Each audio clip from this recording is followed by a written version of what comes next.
Hey everyone, welcome back. Today, we're diving straight into the mechanics of what is easily one of the most vital positions in the upcoming beacon exercise. We are looking at the communications radio operator, or as we call it, the radio, job aid. Whether you're a seasoned volunteer or, maybe stepping into the communications unit for the very first time, this explainer is built to get you laser-focused and fully equipped for your deployment. Let's get right into it. So this explainer is basically a critical briefing. We're skipping the 30,000-foot view and zooming right down to ground level for the beacon exercise. We're going to cover the exact duties, the specific reporting structures, and those rigorous, absolute must-follow protocols expected of you on the ground. Think of this as your operational playbook. When it's time to test the systems, you're going to know exactly how to execute your responsibilities flawlessly. Here is our roadmap for today. First, welcome to the RADO role. Number 2, your chain of command. 3, essential RADO ICS forms. And finally, number 4, handling repeater failure protocols. All right, Section 1, welcome to the RADO role, the crucial link in the chain. Okay, so before you can actually execute the job, you really have to understand the core identity of the role, right? So what exactly is a RADO? Well, simply put, you are the personnel responsible for monitoring, transmitting, and logging all radio and telephone communications between incident personnel. You also provide dispatch services. Look, you are literally the vital nervous system of emergency response communications. When you sit in that chair, you are the exact conduit through which critical incident information flows. Without you, the whole response just stalls out. And stepping into this position means stepping into a role of intense, hyper-focused responsibility. Within the incident command system, this specific designation means you've got to tune out all the background noise of the broader incident and just lock in on your station. You are not the one making the operational tactics out in the field, but you are the one ensuring the people making those tactical decisions can actually hear each other. The absolute core action of your role here is operating those radios and logging incoming and outgoing messages. And let me tell you, that word logs is doing a whole lot of heavy lifting. The entire operation relies on the strict, accurate logging of those messages. If a message isn't logged, functionally, it didn't happen. No way around it. Your discipline with the radio and your discipline with the pen are equally important. Moving on to Section 2, your chain of command, are knowing exactly where you fit in. In the heat of an exercise, ambiguity is definitely your worst enemy. So understanding your organizational placement is absolutely crucial. As a RADO, you work within the logistics functional area of the incident command system. Remember, logistics provides the facilities, services, and materials needed to support the incident. And your communication services, they fall squarely right into this domain. Now let's compare two roles that are going to interact constantly, the radio and the INCM. You, the radio, operate the radios, handle the messages directly, and report up the chain. The INCM, which stands for Incident Communications Center Manager, is the role directly above you. They manage the administrative documentation for the whole communications unit, and they are the ones supervising the radios. Think of it kind of like this.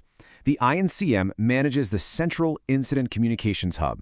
You rely on them for supervision, for resources, and even as a backup radio operator if there's no one else available.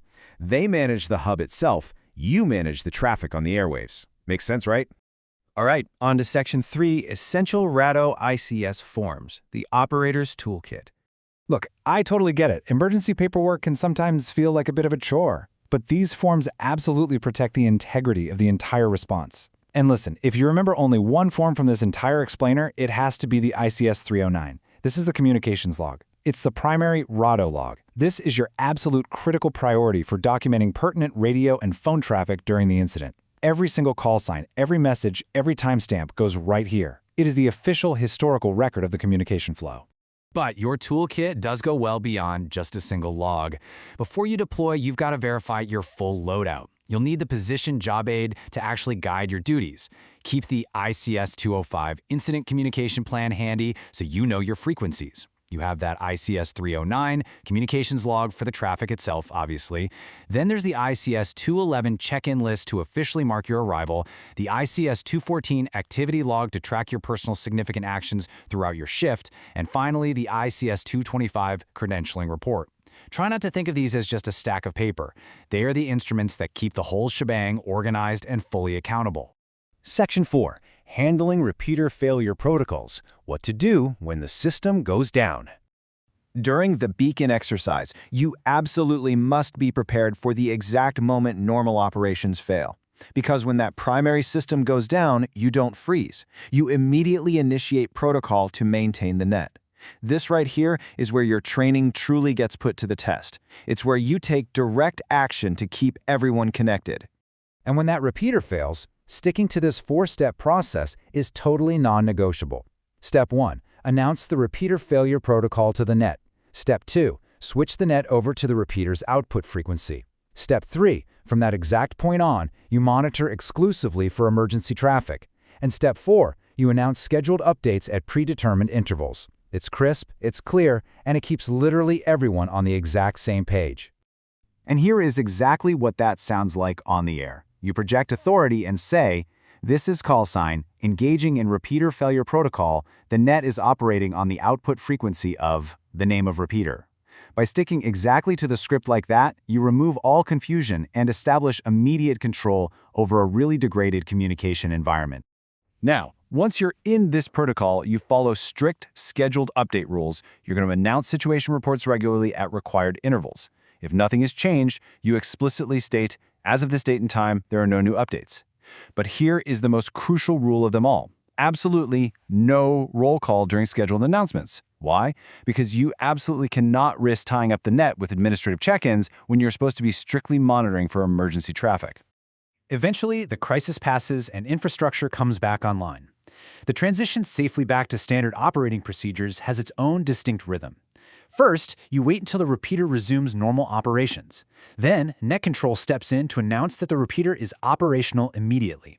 Finally, just to ensure absolutely everyone gets the message, you're going to broadcast another reminder at the next scheduled update time. At this point, you are now returning to baseline. But keep in mind, returning to normal requires just as much communication discipline as when the system failed in the first place. You have to systematically open the net back up, indicating that you'll monitor the frequencies for the schedule of the incident, and you clearly call for any time-sensitive traffic to resume normal flow. So as we wrap up this explainer, I really want to leave you with this thought as you gear up for the beacon exercise. When the repeaters go down, when the protocols shift, and when that emergency radio traffic suddenly spikes, will your log be ready? Master your forms, know your chain of command, and always stick to the script. Thank you so much for joining me today, and I know you're going to do an absolutely incredible job out there. Keep learning, stay focused, and I will see you in the next explainer.